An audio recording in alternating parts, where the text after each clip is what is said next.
Sa nakaraang video ay natapos tayo kung saan ay galit na sinabi ng isang master ng Merm Alliance na hindi nila dapat na maliitin ang bigat ng sitwasyon na ito ngayon, dahil sa ang Dragon Turtle na iyon ay ang patotoo ng pinakamasamang kalamidad na maaaring panaginip ng sangkatauhan na matagal nang umiral, at ito ay hindi isang bagay o sitwasyon na maaari nilang hawakan. Ang Great Fang, ang Imugi, ang Fire Kirin, at ang Dragon Turtle. Ang limang ito ay ang limang mythical creature ay kilala sa tawag na Five Sacred Being. Ang isa sa mga ito ay ang Dragon Turtle, isang mythical creature na mayroong ulo ng isang dragon at katawan ng isang pagong. Ang Dragon Turtle ay ang dating sinasamba ng mga merchant na umaasa para sa swerte sa ginto at sa mga kayamanan, subalit ang Dragon Turtle ay ang kung ano na hindi nila inaasahan. Sabi ng isang master ng Merm Alliance na si Moyong Kang na alam naman niya na alam ng mga ito na ang Moyong clan ay mula sa Fallen Dynasty ng Yan Dynasty. Ang Dragon Turtle na mayroong tatlong ulo ng dragon ay nagpakita noon sa Yan Dynasty at winasak ang limang mga probinsya doon, at halos libo-libong mga sibilyan ang mga nangamatay. Sabi pa nito na halos mapatay lamang nila ang Dragon Turtle dahil sa nagkaroon sila ng di mabilang na mga sundalo at mga martial artist na mula sa Jiangho. Sabi pa nito na ang halimaw na iyon ay hindi tatawaging isang kalamidad ng wala lamang at sa sitwasyon na kinakaharap nila ngayon ay hindi nila mabibigyan ang mga ito ng kanilang pagtulong. Sabi naman ng isang master na kung tatanggihan nila ang kahilingan na tulong ng mga ito, ay ang buong Northern Sea Ice Palace ay maaring mabura sa mundo. Sabi pa nito na sila ay kaalyansa nila, at ano ang magiging tingin sa kanila ng ibang mga grupo sa Jiangho kung hindi nila tutulungan sila. Sinang-ayunan naman ito ng isa, at sinabi nito na ang kanilang Merm Alliance ay dapat na pananghahawakan ng hustisya, kaya naman ay tinanong nito ang isang master na kung hindi ba nito naiisip na taliwas sila sa bagay na iyon kung mas pipiliin nila ang hindi tulungan ang Northern Sea Ice Palace. Hindi naman nakapagsalita ito sa sinabi ng kanyang kasama. Ngunit tumayo naman ang isang master mula sa Beggar Sect at sinabi na tama siya sa sinasabi nito na pananghahawakan nila ang pagiging matuwid bilang mga orthodox martial artist, subalit sabi nito na ang Supreme Saber of Six Martial Arts Sect, ang Demonic Cult at ang Unorthodox Alliance ay mas lumalakas pa sa mga araw na nagdadaan, kaya naman ay tinanong niya ito na kung sino na ang magpoprotekta sa Zhongyuan kung mawawalan pa sila ng kanilang puwersa bukod sa kinakaharap nila ngayon. Agad naman na sumagot ang isang master na kung tutulong sila habang may pag-iingat ay hindi sila mawawalan sa huli. Dahil dito ay sinabi naman ng master ng Beggar Sect na kung hindi ba nito narinig ang kung ano ang sinabi ng pinuno ng Moyong clan na ang Dragon Turtle na iyon ay labis na malakas upang makayang wasakin ang limang probinsya. At kung hindi ba nito naiintindihan kung gaano kadelikado ang halimaw na iyon, dagdag pa nito na magpasalamat na lang sila dahil sa lumabas ang halimaw na iyon malapit sa Northern Sea at hindi sa Zhongyuan. Sa mga naririnig naman na ito ng kanilang Merm Alliance leader na si Limok ay mas lalo siyang nahihirapan na makapagdesisyon.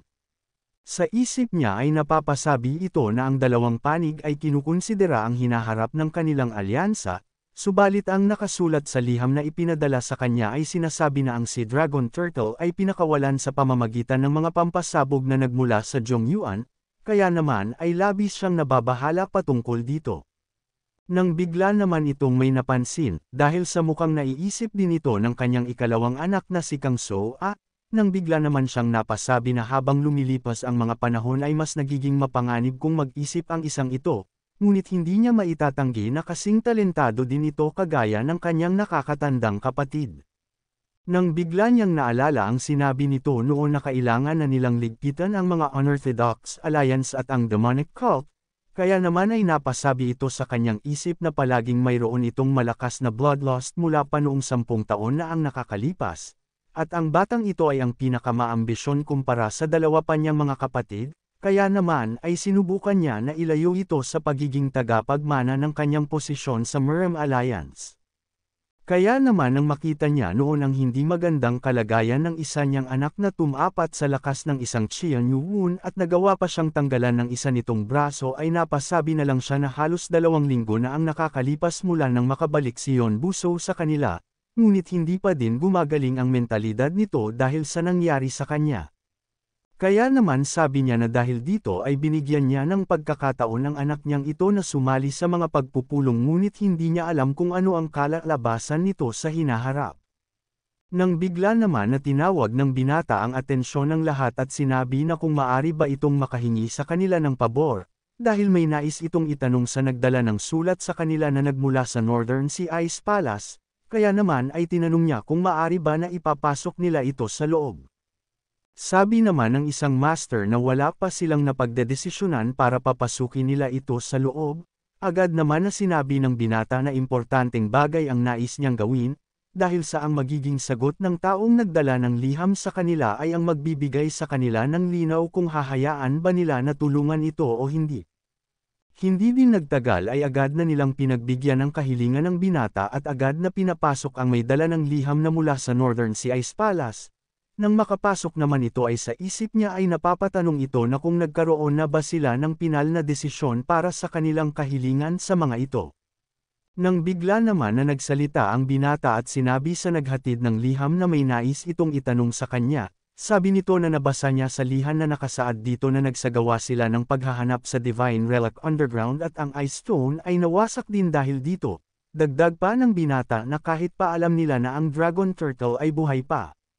Sa isip naman nito ay sinabi na niya sa kanila na ang bagay na ito ay kailangan ng madaliin ngunit hindi pa din sila nakakagawa ng kanilang desisyon, kaya naman ay agad itong sumagot at sinabi na halos 100 taon na din ang nakalipas mula nang maikulong ang Dragon Turtle sa Ice Stone, kaya naman ay inakala nila na sapat ng panahon iyon upang ang Dragon Turtle ay mawalan na ng kanyang buhay. Dagdag pa ng binata na nangyari ang pagkakawala ng halimaw na iyon dahil sa mga pampasabog na nagmula sa Zhongyuan, na agad naman na sinang-ayunan ng may dala ng liham sa kanila. Sabi ng binata na medyo naguguluhan siya sa bagay na iyon, kaya naman ay tinanong nito kung maari ba niyang sabihin kung kanino mismo nanggaling ang mga pampasabog. Sa nangyari ay agad naman itong nagtanong sa binata na kung bakit nito nais na malaman ang patungkol doon. Kaya naman sinagot siya nito na ang mga pampasabog na ginamit ay kailangang labis na malakas upang magawang masira ang lugar kung nasaan ang Dragon Turtle at nakakulong, at ayon sa nakasulat ay sinabi dito na ang mga pampasabog ay nagmula sa Zhongyuan. Ngunit sabi pa nito na ang ganong kalakas na pampasabog ay mahahalin tulad sa True Heavenly Lightning na kung saan ay pagmamay-ari ng kanilang gobyerno, at ang paggamit nito sa labas at walang pahintulot ng mga namamahala ay ipinagbabawal. At kahit pa sila na Merm Alliance na labis na malapit sa mga namumuno ay hindi maaring dumampi ang kanilang mga palad doon. Sa mga sinabing iyon naman ng binata ay ang lahat ay biglang napahinto, sa isip naman ng kanilang Merm leader na ang Supreme Saber of Six Martial Arts Sect ay nagplanta din ng napakaraming True Heavenly Lightning sa underground sa naganap na treaty ceremony, at ito ang kanyang kanina pa na ikinakabahala.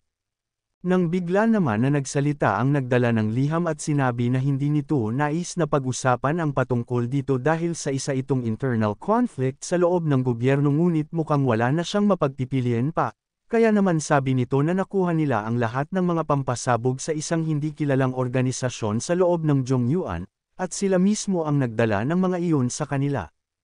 Tinanong naman ng binata na kung anong organisasyon ang tinutukoy nito. Ngunit sumagot naman ang lalaki at sinabi na hindi niya alam ang pagkakakilanlan ng mga ito, at ang pagkakaalam lamang nila ay ang organisasyon na iyon ay isang sect sa Zhongyuan sa Jiangho at mayroong mga koneksyon ang mga ito sa kanilang mga elder sa Ice Palace. Sabi pa ng mga ito sa kanila na hindi sila maaring magpakilala dahil sa ang mga pampasabog na dala nila ay ipinagbabawal sa Zhongyuan.